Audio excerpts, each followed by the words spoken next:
65 സങ്കീർത്തനം. ദൈവമേ, സിയോനിൽ സ്തുതി നിനക്ക് യോഗ്യം. നിനക്ക് തന്നെ നേർച്ച കഴിക്കുന്നു. പ്രാർത്ഥന കേൾക്കുന്നവനായുള്ളോവേ, സകല ജഡവും നിന്റെ അടുക്കലേക്ക് വരുന്നു.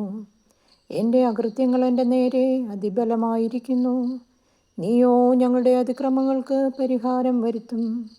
നിന്റെ പ്രകാരങ്ങളിൽ പാർക്കേണ്ടതിന് നീ തിരഞ്ഞെടുത്ത് അടുപ്പിക്കുന്ന മനുഷ്യൻ ഭാഗ്യവാൻ. ഞങ്ങൾ നിന്റെ വിശുദ്ധ മന്ദിരമായ നിന്റെ ആലയത്തിലെ നന്മ കൊണ്ട് തൃപ്തരാകും.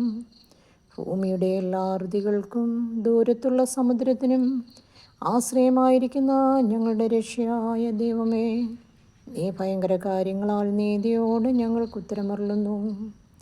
അവൻ ബലമരയ്ക്ക് കെട്ടിക്കൊണ്ട് തൻ്റെ ശക്തിയാൽ പർവ്വതങ്ങളെ ഉറപ്പിക്കുന്നു. അവൻ സമുദ്രങ്ങളുടെ മുഴക്കവും തിരമാലകളുടെ കോപവും ജാതികളുടെ കലഹവും ശമിപ്പിക്കുന്നു. ഭൂസിമവാസികളും നിന്റെ ലക്ഷ്യങ്ങൾ നിമിത്തം ഭയപ്പെടുന്നു. ഉദയത്തിൻ്റെയും അസ്തമയത്തിൻ്റെയും ദിക്കുകളെ നീ ഘോഷിച്ചുല്ലസിക്കുമാറാക്കുന്നു. നീ ഭൂമിയെ സന്ദർശിച്ച് നനയ്ക്കുന്നു. നീ അതിനെ അത്യന്തം പുഷ്ടിയുള്ളതാക്കുന്നു. ദൈവത്തിൻ്റെ നദിയിൽ വെള്ളം നിറഞ്ഞിരിക്കുന്നു. ഇങ്ങനെ നീ ഭൂമിയെ ഒരുക്കി അവർക്ക് ധാന്യം കൊടുക്കുന്നു. നീ അതിൻ്റെ ഒഴുകുചാലുകളെ നനയ്ക്കുന്നു. നീ അതിൻ്റെ കട്ട ഉടച്ചു നിരത്തുന്നു. മഴയാൽ നീ അതിനെ കുതിർക്കുന്നു. അതിലെ മുളയെ നീ അനുഗ്രഹിക്കുന്നു. നീ സംവത്സരത്തെ നിന്റെ നന്മ കൊണ്ട് അലങ്കരിക്കുന്നു.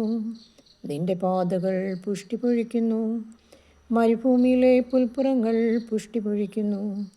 കുന്നുകൾ ഉല്ലാസം ധരിക്കുന്നു.